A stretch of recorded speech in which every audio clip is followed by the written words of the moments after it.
Bonjour à tous, j'espère que vous allez excellemment bien. Aujourd'hui, on se retrouve pour parler cyclisme, pour faire la présentation d'une nouvelle équipe. Et oui, le compte à rebours pour le début de saison au Down Under se rapproche.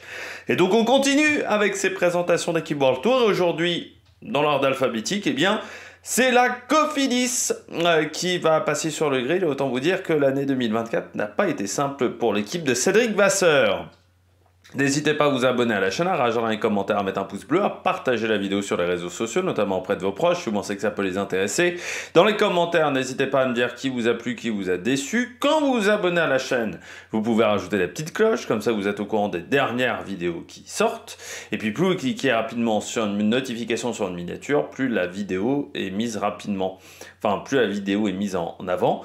Et puis le deuxième moyen de me soutenir, si vous avez les moyens, et seulement si vous avez les moyens, et que vous en avez l'envie, vous pouvez faire un super thanks. On commence tout de suite avec Cofidis. Alors Cofidis, pas l'un des plus gros budgets du peloton, c'est un budget estimé selon Ladbrokes, le site belge, qui est estimé aux alentours de 20 millions d'euros, donc on est plutôt dans la moyenne basse du côté du World Tour, avec une équipe qui a eu du mal en 2024. Déjà des recrutements qui n'ont pas marché, je pense à Ben Herman, je pense à Alexis Goujard, qui n'ont pas été d'une efficacité énorme, mais aussi une équipe qui a manqué de résultats. Je regardais une statistique qui est très intéressante pour vous indiquer que l'année a quand même été extrêmement compliquée pour cette formation. C'est que la Cofidis a mis 128 jours pour remporter sa première victoire en 2024. C'est-à-dire que le précédent record était déjà important, c'était 96 jours, c'était en 2015. À l'époque, il avait fallu attendre le circuit de la Sarthe pour que Nasser Boigny gagne. Et là, il a fallu attendre encore quasiment un mois de plus. 128 jours. Il a fallu attendre mai, début mai. Et encore, début mai, on devait être déjà le 10 ou le 13. On était le 8 mai par là pour attendre la victoire d'un certain Benjamin Thomas sur le Giro, cette année. Ça a été extrêmement long. Ça a été, je pense, la saison la plus compliquée pour Cofidis. Il n'y a pas eu vraiment de grands résultats. Sur les grands tours, ça a été dur. Heureusement, il y a eu Johan Izagirre, avec cette 4e place sur le Tour de Lombardie, notamment, et cette 5e place sur le Grand Prix de Montréal. Mais c'est pas une saison digne d'une équipe de World Tour. Tout simplement, on est sur des résultats qui sont très décevants. Heureusement pour eux, c'est qu'ils ne sont pas en situation de relégable parce que Arkea n'a pas fait une saison en double de points 2 au niveau UCI, mais très clairement, il reste sous la menace du côté du classement UCI. Et c'est vrai que l'année a été extrêmement compliquée. Beaucoup de départs cette saison du côté des transferts, mais dû peut-être à une mauvaise ambiance sur cette saison 2024. C'est vrai qu'on a beaucoup parlé de problèmes de matériel, notamment au niveau des vêtements, qui n'étaient pas de bonne qualité. Il y a eu des critiques sur Cédric Vasseur. Il y a eu le problème du Tour de France entre Brian Cocard et Axel Zingler. C'est vrai qu'on a beaucoup parlé d'extra-sportifs et peu de sportifs sur cette année 2024 également du côté de cette formation. Des coureurs qui n'ont peut-être pas forcément eu le rendement habituel. Je pense notamment à Anthony Perez, assez discret, un Guillaume Martin, pas exceptionnel non plus. Et puis, même si vous avez des jeunes qui commencent à arriver, déjà certains sont partis et ça n'a pas quand même été évident pour les jeunes concurrents dans une équipe comme ça en difficulté pour faire sa place. Ça a été une année très très dure, je trouve, pour cette équipe qui n'a jamais trouvé le bon rythme, je dirais presque la bonne carburation dans cette année 2024. Et puis oui, toujours en difficulté. Il y a eu un bon mois. C'est-à-dire que mai jusqu'à la victoire de Brian Cocard en juin sur le Tour de Suisse, je dirais que mai-juin se passe pas mal. Et puis après, en juillet, ça s'est de nouveau mis en difficulté. Heureusement, il y a la fin de saison, encore une fois, avec Johan Izagirre, qui finit plutôt bien la saison, mais que ce fut pénible, que ce fut dur quand même du côté de la Cofidis. Et puis avec des recrues, c'est vrai que quand on regarde bien, Kenny Alisson transparent, Alexis Boujard transparent, Ben Hermans transparent. Alors c'est vrai que l'année dernière, j'avais dit, il tentait des gros coups en termes de recrues. Alors ça a marché avec Fretin, Agnokolski également, ou Agnokolski, on ne sait toujours pas comment on doit le prononcer, hein, même précisément. Là, ça a plutôt bien marché. Par contre, il y a des coureurs qui, eux, n'ont pas réussi à s'en sortir. Et puis, il y a aussi eu on va dire un contre-coup, c'est de voir Alexandre Delettre avec la Saint-Michel remporter des victoires. Enfin, remporter pas des victoires, mais faire des grands résultats en Coupe de France et se dire...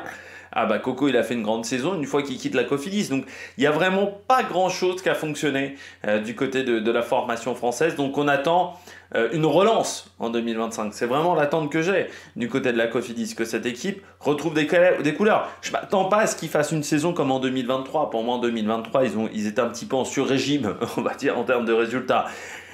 Mais on peut faire beaucoup mieux que 2024, ça on est d'accord là-dessus également, mais ça va pas être facile parce qu'il y a pas mal de turnover dans l'équipe, on perd quand même des éléments qui marquaient pas mal de points, et certes on a des coureurs intéressants dans les recrutements, mais il y a quand même des grands coups, c'est-à-dire des coureurs qui n'ont pas performé depuis quelques temps, donc il faudra voir si ça fonctionne, mais encore une fois c'est dû aussi au budget, qui n'est pas forcément énorme du côté de la Cofidis. Et puis, contrairement à d'autres formations, eux n'ont pas de réserve aussi. Hein. C'est l'une des rares équipes en World Tour qui n'a pas d'équipe réserve aujourd'hui, la Cofidis.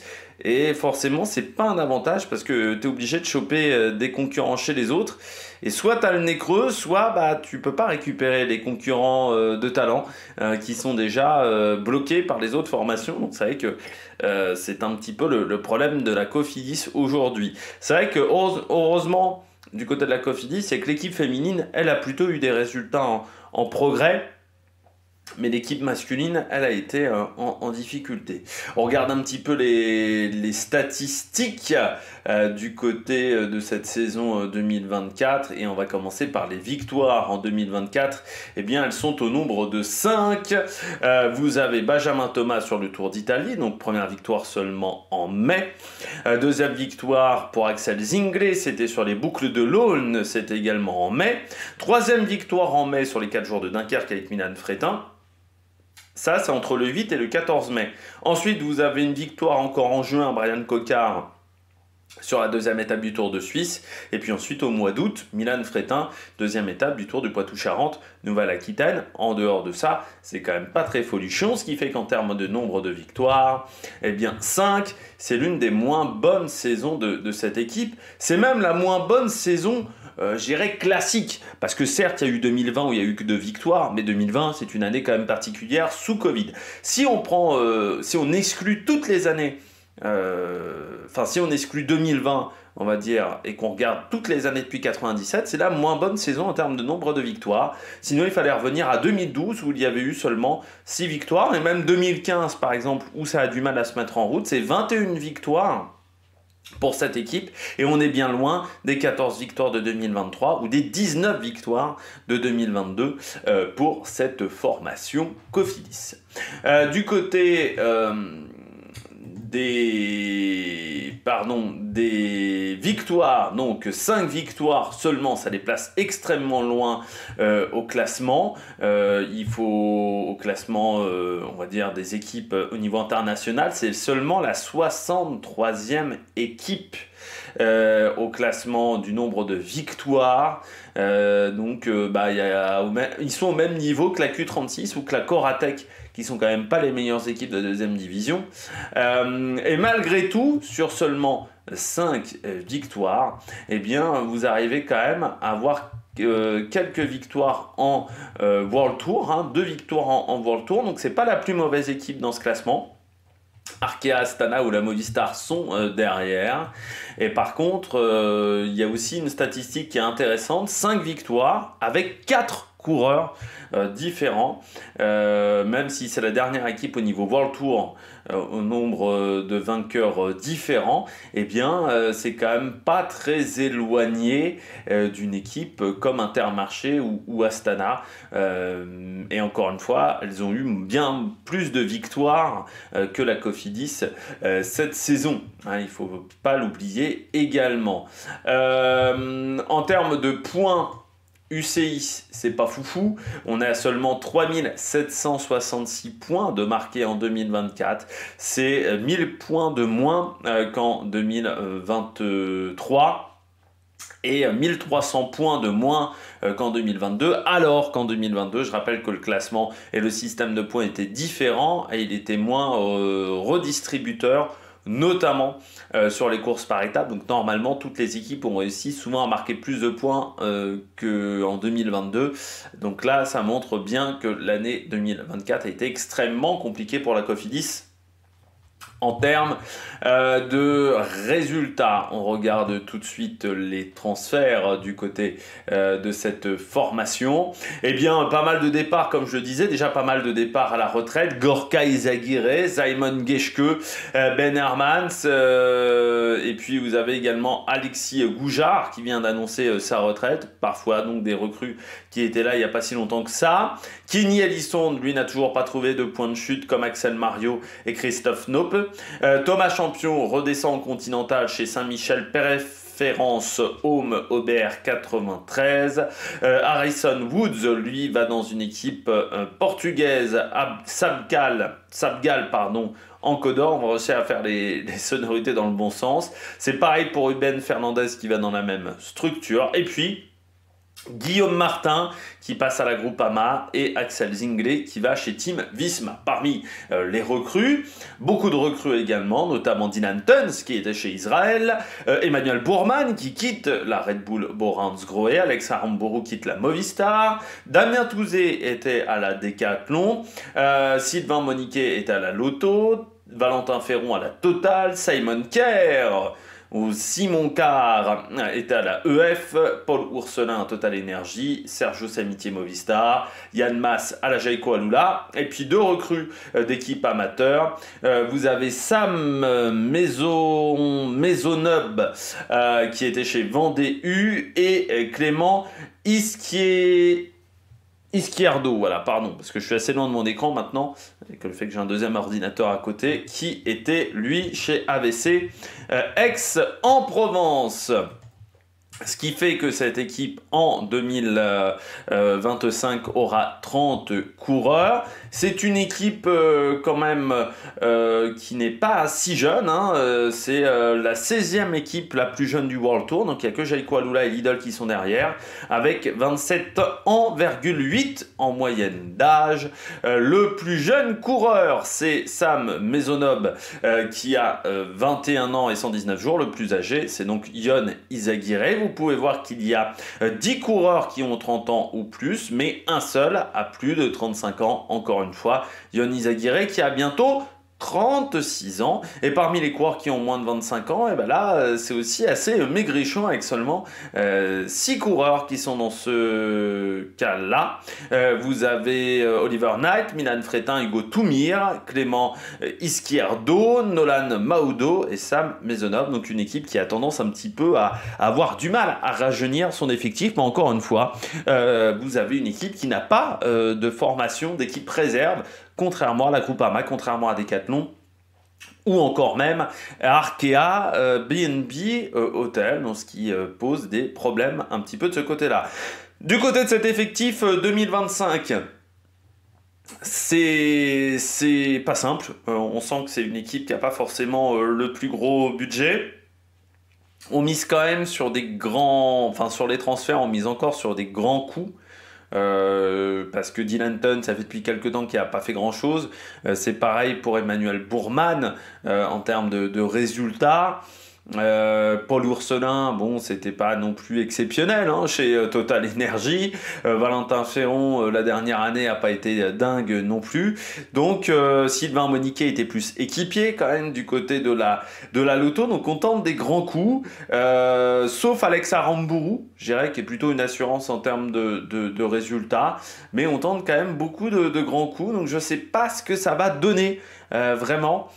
Du côté de la Cofidis pour 2025, mais j'espère surtout que cette équipe va réussir à se relancer, parce qu'on va pas se mentir que l'année dernière, ça a quand même été extrêmement compliqué pour cette formation. Allez, on commence parmi les coureurs à suivre avec bien entendu Bryan Coquard. Alors c'est bizarre Bryan Coquard, parce qu'on se dit il y a quand même une victoire en World Tour. Donc certains diraient une victoire en World Tour, c'est pas mal du côté de Bryan Coquard. Oui, mais en dehors de cette victoire sur le Tour de Suisse, le reste, ça a quand même pas été folichon du côté de Bryan Coquard. C'est sa moins bonne saison depuis 2017. Et je rappelle que 2017, il était chez Total Energy. C'était sa dernière année chez Total Energy. Et qu'il avait subi une punition de la part de Jean-René Bernodeau qui ne l'avait pas emmené sur beaucoup de courses quand il avait annoncé qu'il quittait l'équipe vendéenne. Donc, ça faisait depuis très longtemps qu'on l'avait en fait aussi peu vu, Bryan Coquard. Et c'est vrai que si on regarde un petit peu sur sa carrière, il a quand même 32 ans hein, désormais, Bryan Coquard. On se dit d'un mec qui a quand même été vice-champion du monde espoir derrière Alexei Loutchenko. C'était du côté de Valkenburg, qui a remporté l'Omnium extrêmement jeune, du côté du cyclisme sur piste, enfin vice-champion olympique de l'Omnium, du côté de Londres déjà. Ça remonte un petit peu. On se dit que bah, aujourd'hui, du jeune prometteur, il n'y a pas eu forcément les résultats derrière. Il fait partie un petit peu, alors il est une chouille plus jeune, mais il fait quand même partie de cette génération Arnaud Démare, Nasser Bouhanni. Bah, son palmarès par rapport à Arnaud Démare, il n'est pas exceptionnel. Hein. Il n'y a pas de victoire en grand tour, ça déjà. Il n'y a pas non plus de maillot de meilleur sprinter sur des grandes courses à étapes du World Tour, alors que normalement il a un profil qui est très polyvalent. C'est vrai qu'on peut être presque déçu. Alors il a 52 victoires chez les professionnels, mais quand vous regardez, bon, ces 52 victoires, il y en a quand même beaucoup en France. Il y en a quand même assez peu. Il y a 2 victoires en World Tour, hein, seulement pour Bryan Coquard. Et même sur des épreuves, j'irais, Pro Series, il n'y en a pas tant que ça, au final, du côté de Bryan Coquard. Et puis c'est vrai que la dernière saison, seulement 795 points récupérés du côté du World Tour. Et puis, bah, il a eu du mal quand même à faire même des top 5. Hein. Ça n'a pas été si facile que ça. Pour moi, sa saison, elle est moins bonne, tout simplement, que l'année dernière, largement moins bonne. Son Tour de France, meilleur résultat, une 7e place. Alors, il finit 3e du classement des meilleurs sprinters, mais parce qu'il prend beaucoup de points dans les sprints intermédiaires, et puis la Vuelta qu'il abandonne au bout de 8 jours avec seulement une 4e place comme meilleur résultat du côté de Séville. Donc pas suffisant du côté de Bryan Coquard qui est en fin de contrat en 2025, donc on attend bah, que ça réaccélère quoi, hein, du côté du coureur français, au moins un peu plus de résultats. Hein. C'est vrai que si on regarde par exemple la saison 2023, on a 1200 points quasiment au niveau UCI. En 2022, on était seulement à 651 points, mais bon voilà, avec il y avait eu la Covid qui était passée par là notamment. Et en 2021, bah, il marquait quand même là aussi 550 points UCI, en sachant que le règlement à l'époque était encore une fois moins distributeur de points. Mais surtout, on se dit, oui, Bryan Coquard, bah, au final, c'était un jeune qui était hyper prometteur. Et les résultats sont peut-être pas si folichons que ça. Alors, c'est vrai qu'il est aussi passé dans des équipes. Il a eu des choix de carrière, quand tu regardes bien, peut-être pas toujours les meilleurs. Notamment Total Energy, qui n'était pas forcément la meilleure équipe au niveau des sprints à l'époque. Bon, Vital Concept, BNB Hotel, le projet était construit autour de lui, mais il n'a jamais réussi vraiment à s'en sortir, parfois avec des trains qui n'étaient pas de grande qualité, et puis le management de Jérôme Pinault. Alors chez Cofidis, il y a eu des bonnes choses, il y a eu aussi des moments plus compliqués dans cette équipe française. Il arrive à la fin d'un cycle. Est-ce qu'il va vouloir repartir pour 2 ans, 3 ans avec la Cofidis ou est-ce qu'il ira dans une autre formation du côté du coureur français? Ça, c'est la grande interrogation du côté de Brian Cocard parce que il faudra voir si ça redémarre ou pas en 2025. C'est-à-dire si en 2025 il a du mal, je suis pas sûr qu'il y ait un intérêt à rester chez Cofidis. Il y aura peut-être besoin, l'envie d'aller voir ailleurs, surtout si du côté de Decathlon, par exemple, il n'y a plus Sam Bennett, ça peut être intéressant d'aller dans une nouvelle équipe.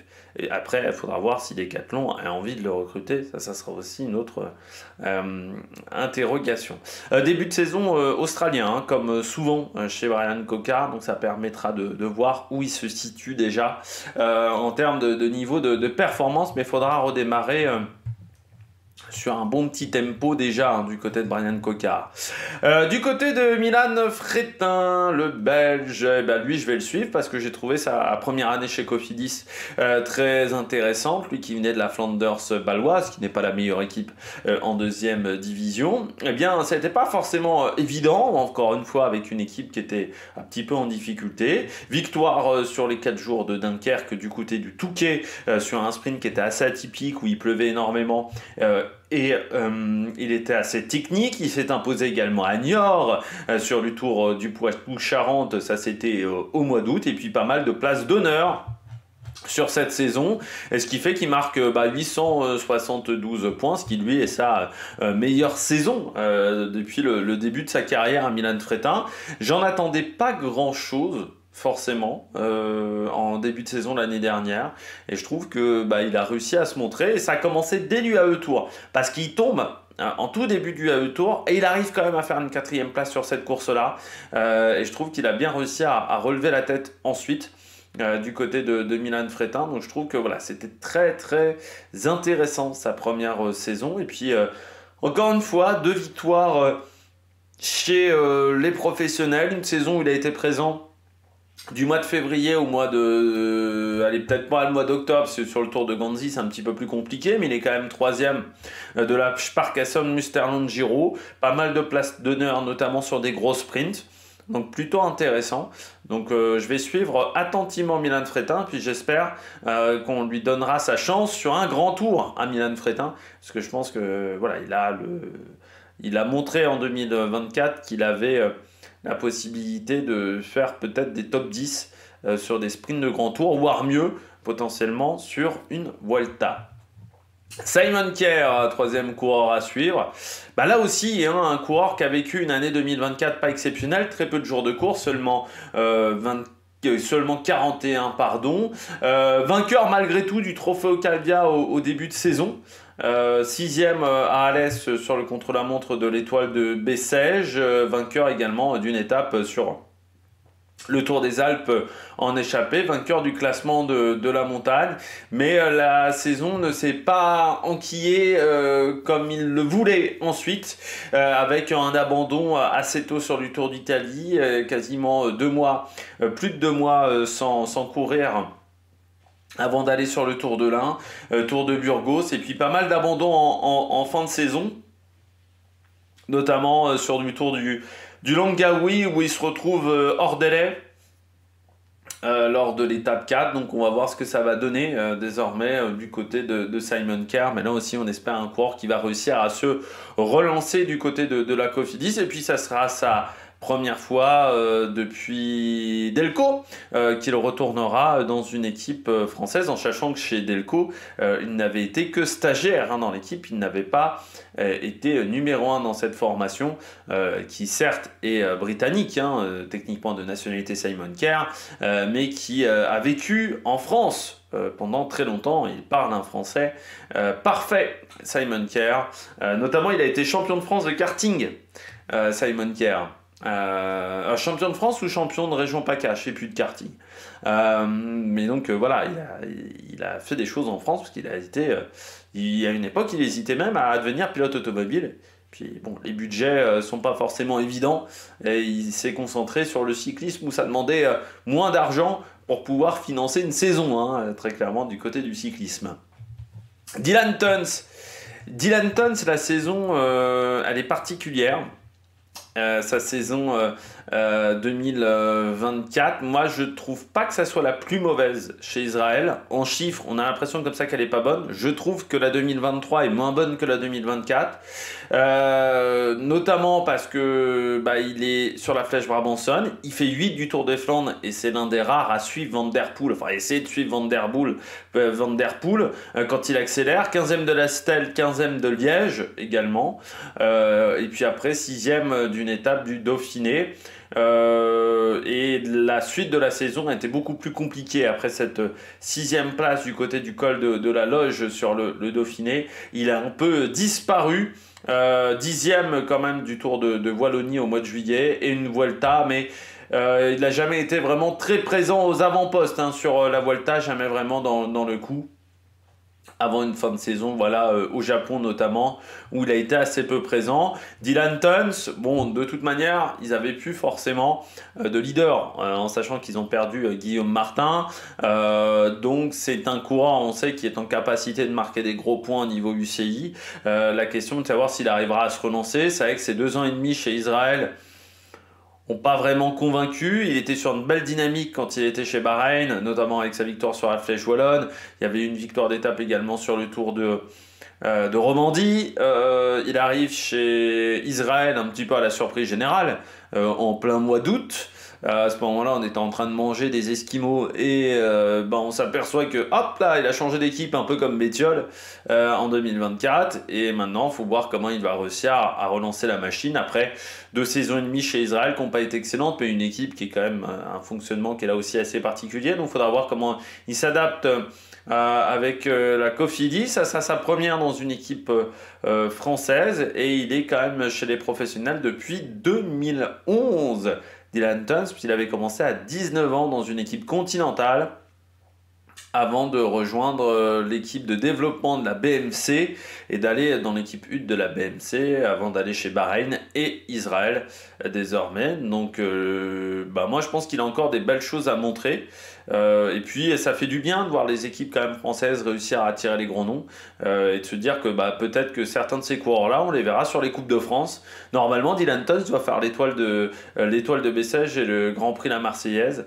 Donc se dire que voilà, on va, pourquoi pas spectateur, vous qui êtes derrière l'écran, de vous dire, tiens, je vais sur Cholet Pays de la Loire, je vais peut-être réussir à avoir un Dylan Tuns, un Emmanuel Bourman, un coureur de ce niveau-là. Ça peut être pas mal, et puis surtout, ça peut vous permettre, pourquoi pas, d'avoir des autographes et de pouvoir les approcher, parce que normalement, il y a un peu moins de monde quand même que sur les grosses épreuves du calendrier. Je continue avec Emmanuel Bourman.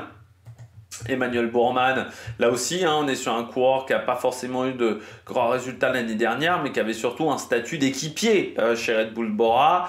Il est parti chez Red Bull Bora, pas forcément en très bon terme avec l'équipe, mais il a compris que grosso modo, on n'avait plus vraiment la place pour lui dans le collectif. Je rappelle, c'est un mec qui a fait quand même 4e d'un Tour de France. Emmanuel Bourman, donc faudra voir comment il arrive à redémarrer la machine après une fin de période chez Bora qui a été compliquée. Regardez Pascal Ackermann, ça s'est plutôt bien passé après chez UAE et chez Israël, ça n'a pas été catastrophique non plus, donc faudra voir du côté de Bourman s'il arrive à être un petit peu dans la même situation. Et puis on sait que c'est un coureur qui est talentueux encore une fois, mais là aussi un coureur qui a 32 ans, qui n'a pas fait forcément grand chose sur la dernière saison. Après, c'est qu'un contrat d'1 an, j'ai envie de dire que si ça marche pas, c'est pas un trop gros problème, et puis si ça marche, ça pourra en faire un leader sur les grands tours. Mais lui aussi, il faudra qu'il démarre bien la saison, parce qu'il faudra déjà qu'il retrouve de la confiance. Emmanuel Bourman, en tant que leader, encore une fois, ces dernières années, il avait surtout un rôle d'équipier, donc c'est ce que je vais suivre. Et puis, Yannis Aguirre, toujours là, à 35 ans, Yannis Aguirre. Alors, est-ce que ça sera la dernière saison du coureur espagnol? Ça, c'est ce qu'on peut se poser, parce que c'est vrai qu'il sera sans son frère Gorka, et ça fait quand même depuis 15 ans qu'il est là. Il a commencé en 2010 dans l'équipe réserve de la Euskaltel à l'époque. Du côté de Yannis Aguirre, la question de savoir est-ce qu'il va poursuivre. Et puis vu sa fin de saison quand même 2024, où il finit un petit peu sur les chapeaux de roue, notamment avec le Tour de Lombardie et le Grand Prix de Montréal, et puis une bonne fin de Vuelta, je me dis allez, pourquoi pas le suivre. Il n'y a pas forcément de grands noms hein, cette année dans le collectif Cofidis, donc ça peut être vraiment un des coureurs à suivre comme d'habitude. Et puis il est toujours en capacité de marquer des points au niveau UCI, notamment sur le Tour du Pays Basque. On sait que c'est une course qui lui plaît énormément, qu'il a déjà remporté dans sa carrière, mais où il a toujours été performant sur le Tour du Pays Basque, encore 9e cette année. Donc ça, c'est ce qu'on va suivre du côté de Jon Izagirre, peut-être pour une tournée d'adieu, on ne sait pas, pour le coureur espagnol. Allez, on regarde le maillot de la Cofidis. Pas mal de changements sur ce maillot de la Cofidis, avec notamment ces manches jaunes qui vont changer du maillot traditionnel. En fait, on a un peu l'impression d'avoir le maillot de l'équipe d'Espagne du côté de l'équipe Cofidis, ou peut-être les couleurs de la Belgique, on ne sait pas. Mais oui, au moins ça va être repérable dans le peloton. Ces manches jaunes avec le logo, avec les couleurs de la Cofidis en plus. Par rapport à Ineos, par exemple, je pense que peut-être qu'ils trouvaient que le maillot était trop ressemblant par rapport à Ineos ou par rapport à Arkea. Donc là, au moins, on verra des différences entre Arkea qui aura les manches noires, Ineos qui n'aura pas les manches noires, et Cofidis qui aura les manches jaunes. Je pense qu'on arrivera à différencier les différents maillots de couleur rouge dans le peloton. Donc ça, c'est plutôt pas mal. Voilà, de changer un petit peu ce maillot et de réussir à faire ça. Eh bien, j'espère que vous avez aimé cette vidéo. Si vous avez aimé cette vidéo, n'hésitez pas à vous abonner à la chaîne, à réagir dans les commentaires, à mettre un pouce bleu. Et puis nous, on se retrouve pour de nouvelles aventures sur la Mike Production. Ciao, ciao!